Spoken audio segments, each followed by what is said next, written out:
Good morning. I'm sauteing some green beans before I start my day, and these are just prepackaged, pre-washed green beans. You'll find them in the produce section right next to the lettuce. I've found that, and I get the organic ones, I've found that the prepackaged ones are the easiest ones to do. Now, I do personally also like chopped green beans, so I buy them frozen and saute those often as well. And I just throw them in my skillet already frozen, so I don't even work that hard at those as well. So it just kind of depends on what you're in the mood for.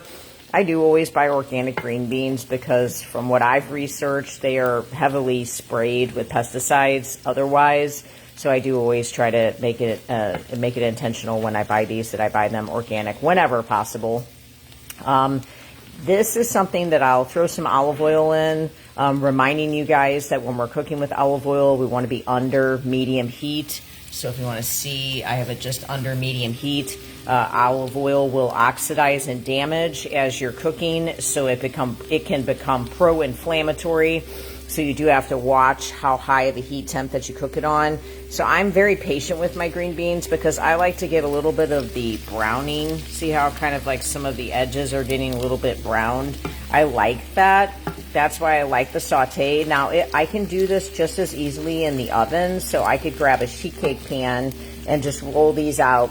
If I was grabbing a sheet cake pan and making these, then I would want to make sure that they were as spread out on the pan as possible so that they were not on top of each other, so that they all cooked nice and evenly. Right now, I currently have some carrots in there. But I am typically, I just kind of woke up, I'm starting my day, and I've already shown you guys this before, but I'm just making myself some salmon. But I mostly just wanted to show you how I make those green beans. And it couldn't be easier. So this would ultimately end up being 3 servings of green beans for me. This is basically like what you're going to get in maybe 1 to 1.5 bags of the fresh. If you were doing them frozen, then you could certainly throw them in here frozen, just so you know it's just going to take you a little bit longer to cook them. I personally just throw sea salt on top of them, and that's all I do because I have to have a very simple diet. But if you like garlic, you could throw garlic in with this and it'd be delicious. You could throw sauteed mushrooms. I wouldn't personally saute the mushrooms with this. I would always have like a small skillet going on back here where I was sauteing the mushrooms, on their own, because, you want to kind of get a different, consistency, and being cooked with the green beans, I don't think you would get that same consistency.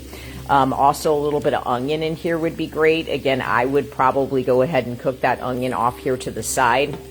Another thing I like to do with the onion when I mix it with green beans is I get a sheet cake pan and I get, excuse me, I get the already chopped up, like finely diced onion, and I spread it across the sheet cake pan and I spray the onion, and then I bake it at about a 300-degree temp, and especially if you have a convection oven. And I let the onion get nice and crispy. And then I top those green beans with that onion. And it's super delicious. So I'm just scraping my salmon as I've taught you guys before. So I'm just getting those little brown bits off of the bottom of the pan.